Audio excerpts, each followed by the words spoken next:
এটি একটি যজ্ঞ ডুমুর বা জগ ডুমুর নামেও পরিচিত। এর বৈজ্ঞানিক নাম ফাইকাস রিসিমোসা, অর্থাৎ বা এটার আর একটা নাম আছে ফাইকাস গ্লোমিরোটা। এটির আদি নিবাস ভারতীয় উপমহাদেশে, বিশেষ করে দক্ষিণ পূর্ব এশিয়া, মালয়েশিয়া এবং অস্ট্রেলিয়ায় পাওয়া যায়।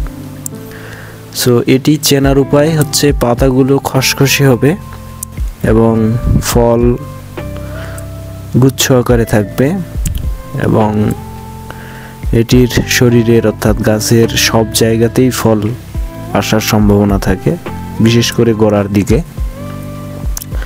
সো আমি আপনাদেরকে আজকে দেখাতে চলেছি যে এই গাছটি আমি বনসাই করে রাখার চেষ্টা করছি। ছোট্ট একটি গাছের অবয়ব থাকবে, তো সেজন্য প্রুনিং খুবই একটি গুরুত্বপূর্ণ বিষয়।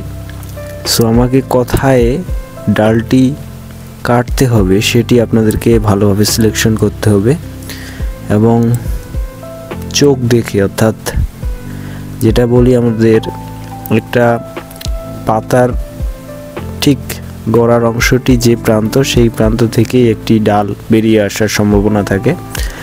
সো আপনারা সবসময় অনুভূমিকভাবে ডালগুলো নেওয়ার চেষ্টা করবেন এবং প্রত্যেকটি ডালের ক্ষেত্রে আপনাদেরকে খুব যত্ন করে কাটার চেষ্টা করতে হবে।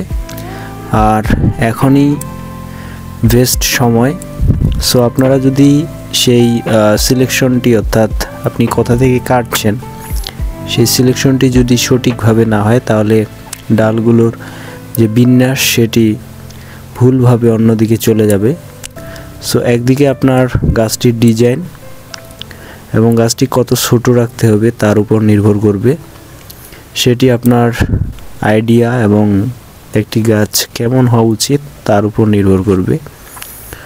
সো সেই বিষয়গুলোই আপনাদের পুঙ্খানুপুঙ্খভাবে সিলেকশন করাটা খুবই গুরুত্বপূর্ণ।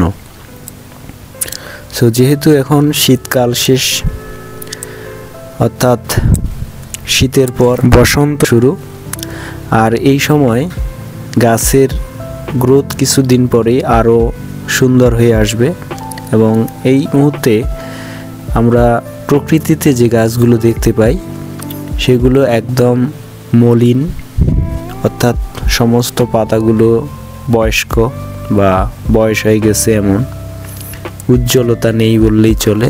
সো এখন গাছগুলো আপনারা প্রুনিং করে রিপোর্টিং করলে খুব ভালো একটা রেজাল্ট পাওয়া সম্ভব। সো যেহেতু আমি এটি প্রায় ওভারপোটিং করে রেখেছি, সো সেক্ষেত্রে আমি এটার রিপোর্ট এখন করব না, তাই আমি সুন্দরভাবে গাছটির সমস্ত পাতা এবং ডাল সিলেকশন করার চেষ্টা করছি। সো মোটামুটি গাছটির সমস্ত ডাল এবং পাতা আমি সিলেকশন করে সেটে দিলাম। এখন আমার কাজ হচ্ছে গাছটির পরিচর্যা সুন্দরভাবে নেওয়া।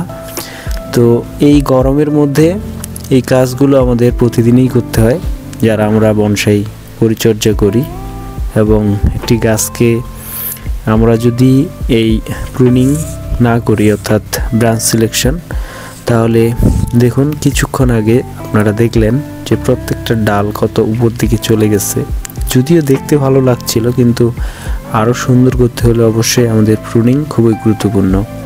অর্থাৎ আমি যদি প্রুনিং না করি তাহলে ফার্স্ট, সেকেন্ড, এইভাবে ডিগ্রি যেটাকে বলা হয়, first degree, second degree, third degree, অর্থাৎ এইভাবে ব্রাঞ্চগুলো আসবে না। এটা কিন্তু ফার্স্ট ডিগ্রি ব্রাঞ্চগুলো আছে। তো এবার যদি আমি কেটে সেখান থেকে আরও ব্রাঞ্চ আসবে, যদি করে গাছটি দেখতে আরও ভালো লাগবে এবং একটা প্যাড তৈরি হবে, অর্থাৎ প্রত্যেকটা ডালে একটা প্যাড তৈরি হবে, যাতে করে গাছটি দেখতে আরও বেশি ভালো লাগবে এবং সুন্দর লাগবে।